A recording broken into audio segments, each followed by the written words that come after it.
Guys, welcome to my channel. ఇక్కడ నేను ఏం చేస్తున్నాననేది మీకు అర్థమైపోయి ఉంటుంది. మీరు తమ్ముళ్ళలో చూసేసి ఉంటారు ఆల్రెడీ. ఇక్కడైతే నేను పెరుగు చారు చేస్తున్నాను.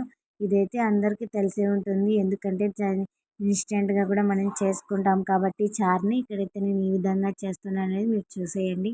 కడాయి తీసుకొని కడాయిలోనే ఆయిల్ పోసేసుకొని మినపప్పు అనేది వేగించుకోవాలి. ఫస్ట్ మినపప్పు వేగించుకున్నాక శనగపప్పు వేయించుకోవాలి.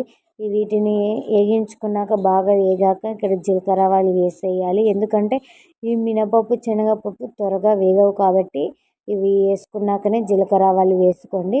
తర్వాత ఇక్కడ ఆనియన్ పచ్చిమిర్చి వేయాలి. వేసాక వీటిని కూడా బాగా దూరగా వేగించాలి.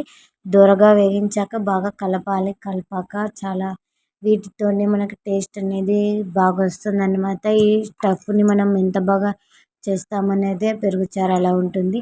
ఇక్కడ ఆనియన్స్ వేసాక 5 minutes మూత పెట్టేసి తెరిచాక ఇక్కడ ఇలా అయిపోతుంది అనమాట.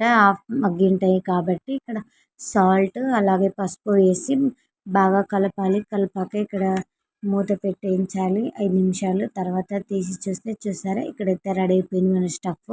చాలా వేగిపోయాయి కాబట్టి ఇక్కడ నేను 2 పెరుగు ప్యాకెట్లు తీసుకుంటున్నాను. 2 పెరుగు ప్యాకెట్లకి ఇలా అయిపోయింది అనమాట మన స్టఫ్.